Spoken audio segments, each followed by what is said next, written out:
يا مساء الفل عليكم. النهارده هنعمل مع بعض من احلى والذ الوصفات الشتويه الجميله، وهو طبعا المحشي. ده الحاجه الاساسيه اللي بتدفينا في الشتاء. النهارده هقولك بقى على الخطوات الاساسيه لخلطه المحشي اللي تطلع معاكي مظبوطه من اول مره. وهعلمك برضو لو انت لسه عروسه جديده او لسه اول مره تلفي محشي ورق العنب، هقولك على كذا طريقه تلفيه بيها ويطلع معاكي مظبوط من اول مره. فيلا بينا نسمي الله كده ونصلي على الرسول. بس يا ريت ما تنسيش تعملي لايك واشتراك عشان يوصلك كل جديد. اول حاجه معايا هنا هنجهزها مع بعض وهي خلطه المحشي. معايا هنا بصلتين كبار فرمتهم فرم ناعم. دلوقتي معايا هنا الطماطم بتاعتي. الطماطم لما باجي افرمها يا دوبك بحط لها معلقتين 3 من الميه، انا مش عايزه يكون فيها نسبه الميه زياده. كده خلاص جهزت البصل، جهزت الطماطم. هجيب هنا بقى الصينيه بتاعتي اول حله، وعايزه اقولك لو كان في صينيه بيبقى افضل كمان من الحله. نزلت هنا بقى بشوية زيت كده حلوين، ومعاهم معلقتين كبار كده من السمنة. وفي الوقت ده هنزل هنا بقى بالبصل بتاعي. البصل انا هفضل اقلب فيه. انا مش محتاجة البصل بتاعي يصفر، انا محتاجاه يدبل ويبقى لونه اصفر فاتح خالص. بضيف معاه كده قرن شطة سبايسي بيديلها نكهة حلوة جدا. مع التقليب كده بقى بشوحهم مع بعض لغاية ما اوصل للدرجة دي اللي انت شايفاها معايا في البصل، يعني بيكون لونه اصفر فاتح خالص، مش عايزاه يغمق عن كده. في الوقت ده انا معايا الصلصه بتاعتي هبدا انزل بيها. وزي ما اتفقنا اما بنفرم الصلصه، حتى لو قدرتي ان انت ما تحطيش فيها ميه طبعا يبقى افضل كتير جدا. هديلهم بقى تقليبه كده مع بعض. في الوقت ده انا هنزل هنا بالبهارات بتاعتي اللي هي عباره عن ملح وفلفل اسود وكمون وكزبره وبابريكا. دي البهارات الاساسيه للمحشي، مفيش بهارات زياده عن كده. عايزه تحطي بقى 7 بهارات مفيش اي مشكله.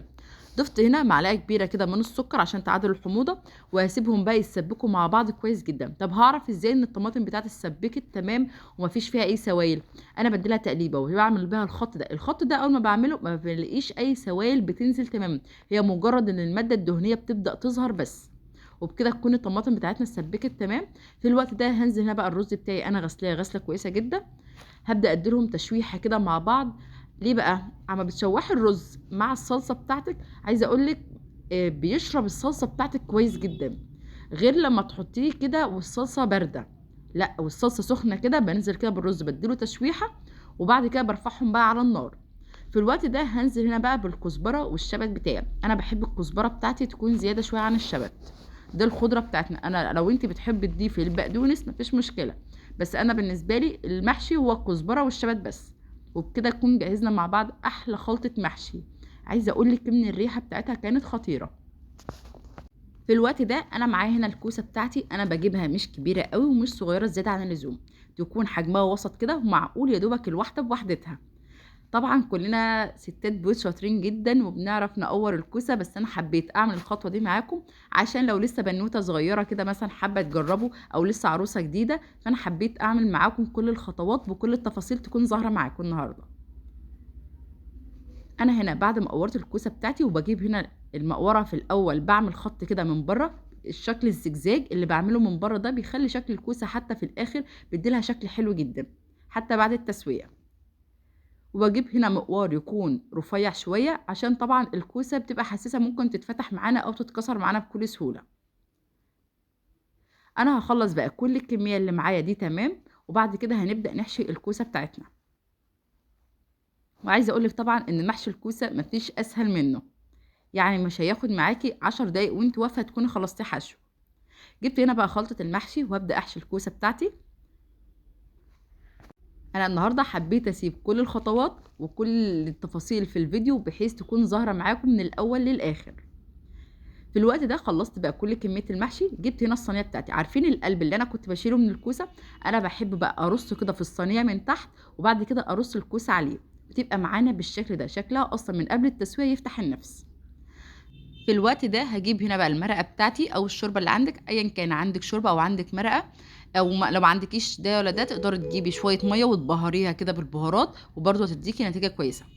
انا ما بزودش الميه يا جماعه، يا دوبك كده نص الكوسايه، ما بكملهاش للاخر عشان تطلع معانا الكوسه مستويه كويس وفي نفس الوقت ما تكونش معجنه والرز بتاعنا يكون مستوي من جوه. انا غلفتها كويس ودخلتها الفرن. في الوقت ده هنحضر مع بعض ورق العنب. ورق العنب له كذا لفه، انا هعمل لك كذا لفه النهارده بحيث تشوفي ان ايه الاسهل بالنسبه لك وتلفي بيها. تقدري تسيبيه كده على كيس وتقدري تلفي كده بايدك على طول، او حابه بقى تجيبي كده الكيس تحطي كده ورقه العنب. طبعا ورق العنب انا بكون مخزناه، وبعد ما بطلعه كده من الفريزر بقوم راح حطاه في ميه بسلقه يا دوبك، بس بغطسه في الميه ياخد غلو وبطلعه يبقى معانا بالشكل ده. حطيته كده على الكيس وباي سكرابر او اي حاجه عندك وبلفه بالشكل ده. تعالوا بقى نعمل كمان لفه وهو على ايدينا. عايزه اقول لك مفيش اسهل منه، في ثواني هتكوني مخلصاه. بلف كده بايدي، انا سايبه الفيديو شارح نفسه. شوفي بقى اسهل طريقه اللي بالنسبه لك ايه واعتمديها. خلصت بقى كل الكميه اللي معايا من ورق العنب، وهبدا ارصه في الحله بتاعتي.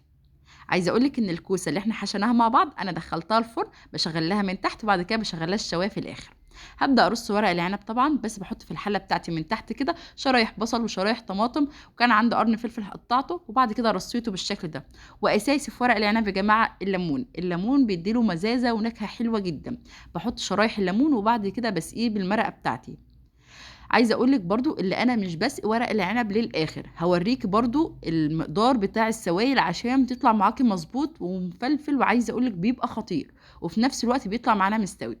ده كده بعد ما حطيته كده على النار وسبت يغلي، وبعد كده هديت عليه النار وطلع معانا بالجمال والحلاوه اللي هتشوفيها معايا النهارده. عايزه اقول لكم يا جماعه ريحه المحشي كانت قلب الدنيا بامانه. الريحه خطيره جدا، شكله اصلا لوحده بيفتح النفس. التسويه بتاعته مظبوطه، الرز مفلفل من جوه مش معجن، ورق العنب مستوي من بره ومن جوه. النهارده الفيديو فيه كل الخطوات اللي انت تتمنيها، من الاول من الالف للياء. عملنا التسبيكه طلع معانا مظبوطه، لفينا المحشي بكذا طريقه.